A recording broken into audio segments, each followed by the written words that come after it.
ऐसा लगता है कि थोड़ी जॉब अपॉर्चुनिटीज़ बढ़ जाएंगी, विच इज़ वेरी ट्रू। हमें असाइनमेंट्स बहुत मुश्किल लगते हैं and these hours they are equivalent to the money. $700-800 एक हफ्ते में बनाते हो।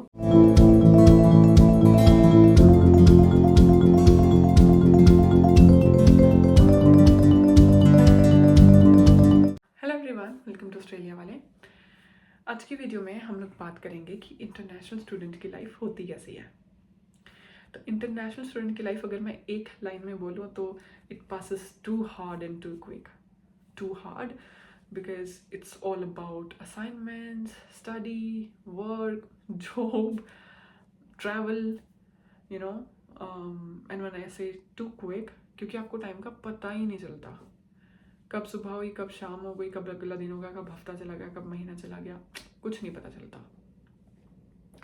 तो अब देखो, हम लोग क्योंकि स्टूडेंट वीज़ा पे आए हैं, हमें पढ़ाई पसंद है या नहीं है, क्योंकि बहुत सारे लोग ये सोच लेके आते हैं कि हम लोग अपना स्टैंडर्ड ऑफ लिविंग अपलिफ्ट करेंगे, अपना भी और अपनी फैमिली का भी, जिसकी वजह से हमें सिर्फ पैसा पैसा और काम काम दिखाई देता है और हम लोग पढ़ाई में उतना इंटरेस्टेड नहीं होते। बहुत सारे लोग हैं हम में से, मेजॉरिटी ऑफ पीपल।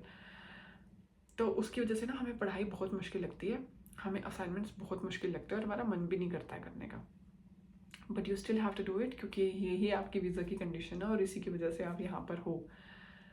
तो देखो, ऐसा होता है कि जो वर्क रिस्ट्रिक्शंस है वो हैं 24 घंटे। बट ये आपको भी पता है कि मैंने एक पहले वीडियो बनाई थी कि एक्सपेंसेस कितने होंगे एक इंटरनेशनल स्टूडेंट्स के ऑस्ट्रेलिया में। तो अगर आप सिर्फ 24 घंटे काम करते हो तो लगा के चलो आप $700-800 एक हफ्ते में बनाते हो, जिसमें से कि $250 आपका रेंट चला गया, $70-80 की आपकी ग्रोसरी आ गई, बाकी के $70-80 आपके ट्रैवलिंग पे लग गए। से 150 प्लस 250 कितना होता है, 400। तो आपके 400 बनेंगे। अब उसमें से यू सी कि आप, और वो भी मैं तब की बात कर रही हूँ अगर आपको 24 घंटे मिलते हैं जॉब के और आपकी वेज रेट ठीक ठाक है। बहुत लोगों को तो 24 घंटे भी नहीं मिलते, 12 घंटे, 10 घंटे, 8 घंटे एक हफ्ते में सिर्फ इतनी ही जॉब्स मिलती हैं and these hours they are equivalent to the money. तो जब हमको दिखता है कि इतने इतने घंटे करके हमको इतने पैसे मिल रहे हैं तो हमारा मन करता है हम और काम करें, थोड़ा और पैसा कमाएं, थोड़ा कुछ बचता है तो घर भेज दें, अपने लिए थोड़ा बहुत कुछ कर लें। नए नए आए होते हैं, धक्के खा रहे होते हैं, या तो रेंट पे गाड़ी ली होती है या फिर बसों में मन करता है कि एक गाड़ी भी ले लें, थोड़ा कन्वीनियंट हो जाएगा। गाड़ी ले लेते हैं तो ऐसा लगता है कि थोड़ी जॉब अपॉर्चुनिटीज़ बढ़ जाएंगी, विच इज़ वेरी ट्रू। जब काम नहीं होता है तो यूनिवर्सिटी चल जाता है और वाइस वर्सा। जब यूनिवर्सिटी होती है उन दिनों में काम नहीं रखेंगे, सपोज करो मंडे ट्यूसडे फ्राइडे यूनिवर्सिटी है तो वेडनेसडे थर्सडे बचा काम करने के लिए, क्योंकि आप नए नए हो, आपको कोई वीकेंड पे जॉब नहीं मिलती है। सैटरडे संडे क्यों नहीं मिलती है? क्योंकि उसमें लोडिंग रेट होता है। अगर आप नॉर्मल दिनों में 30 कमा रहे हो तो आप सैटरडे को 45 कमाओगे, तो वो ज़्यादातर जो उनके पुराने परमानेंट एम्प्लॉयज़ हैं उनको मिल जाती है। हाँ, ये पास सिर्फ बच जाता है वेडनेसडे और थर्सडे। अगर कहीं हम कैश में जॉब ढूंढने की बात करते हैं, which is not so legal here, तो उसमें आपको वही एक्सप्लोटेशन आपकी होगी। But then again you know कि घर बैठने से तो अच्छा कि मैं थोड़ा बहुत कुछ बाहर जाके कर ही लूँ, तो यू डू दैट। तो इंटरनेशनल स्टूडेंट की लाइफ सच में बहुत they are struggling, hard work बहुत होता है, बहुत होता है।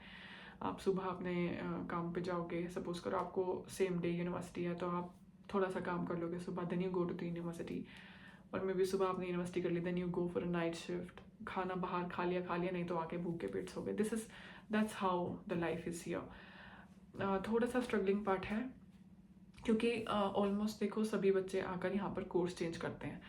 जब आप कोर्स चेंज करोगे तो अगर आप चेंज ही कर रहे हो, कोर्स पूरा शिफ्ट नहीं कर रहे, चेंज ही कर रहे हो, तो 6 महीने आपके वैसे भी बढ़ गए। तो जो पढ़ाई आपको सिर्फ 2 साल करनी थी अब वो 2.5 की हो गई, क्योंकि 6 महीने तो इन्होंने बोल ही दिया कि आपको करना ही करना पड़ेगा 6 महीने। तो अब आप अपने कोई और इंटरेस्ट का कोर्स ले रहे हो बाद में, उसकी भी 2 साल की पढ़ाई थी तो वो 2.5 साल हो गया। अब जैसे ही आपका वीज़ा ख़त्म होने के पास आएगा, आपको उसकी स्ट्रेस होनी शुरू हो जाती है कि अब वीज़ा एक्सटेंशन चाहिए, क्योंकि नई COE भी मेंटेन करके रखनी है। वीज़ा एक्सटेंशन चाहिए आपका, उसमें भी काफ़ी यू हैव टू पे अ lot of money in that also, visa extension में, क्योंकि आपको अपना जो आप इंश्योरेंस इंडिया से करा के आए थे वो 2 साल में एक्सपायर हो जाएगा, but you need visa extension तो आपको अब वो भी रिन्यू कराना पड़ेगा, अपना एक्सटेंड कराना पड़ेगा. So there is a lot of things, specially जब आप स्टूडेंट वीज़ा पे होते हो तो you have to deal with lot of responsibilities. अपना रेंट, अपनी ग्रोसरी, अपना ट्रैवल, अपनी फ़ीस. उसके बाद वीज़ा चेंज कर लिया तो उस कोर्स की फ़ीस, क्योंकि 6 महीने की जो फ़ीस आप देकर आए थे वो तो आपकी इधर चली गई. Then because you have shifted to a new course तो आपको उसकी COE लेने के लिए भी फ़ीस, एजेंट की फ़ीस, है ना. उसके बाद फिर आपको वीज़ा एक्सटेंशन लेना है तो आपको वहाँ अपना इंश्योरेंस रिन्यू कराने के लिए, एंड देन एम्बेसी फ़ीस, ये सब. तो स्टूडेंट वीज़ा में बहुत सारे खर्चे भी होंगे, अनएक्सपेक्टेड खर्चे भी होते हैं और बहुत सारी रिस्पॉन्सिबिलिटीज़ होती हैं. But I think when you go on your TR तो थोड़ा सा आसान हो जाता है. लेकिन अब बच्चे TR पे जाते हुए भी डरेंगे, क्योंकि इन्होंने ये भी रूल कर दिया कि TR के बाद आप अपना स्टडी वीज़ा नहीं डाल सकते हो. तो yes, that's how life is here. तो आई थिंक ये जो वीज़ा एक्सटेंड करवाने वाला स्ट्रेस है, ये बहुत ज़्यादा है. And you just keep on looking for some options कि मैं इधर थोड़ा काम कर लूँ, यहाँ मत वहाँ थोड़ा काम कर लूँ, and then you are scared at the same time कि घंटे की लिमिटेशंस तो सिर्फ 24 है. How it's going to work for me. It's all about struggles, it's all about game घुमाते रहते हैं हम लोग इधर उधर. असाइनमेंट पे थोड़ा टाइम बच गया, असाइनमेंट कर लिया, थोड़ा टाइम बच गया, जॉब कर ली.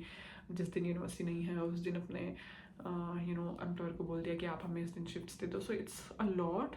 बहुत छोटी उम्र में आपको बड़ी सारी रिस्पॉन्सिबिलिटीज आ जाती हैं. You don't tell your family what you're going through. Sometimes you don't feel like talking to anybody, but yeah, you'll go through it. This is easy. As I said, it passes too quick. So it will pass, and it's going to be really easy. And when you look back, you'll see you made it. All the best to all of you and to me as well. I'll see you in the next video. Stay motivated, and if you like the content, you can always subscribe to the channel. Bye bye.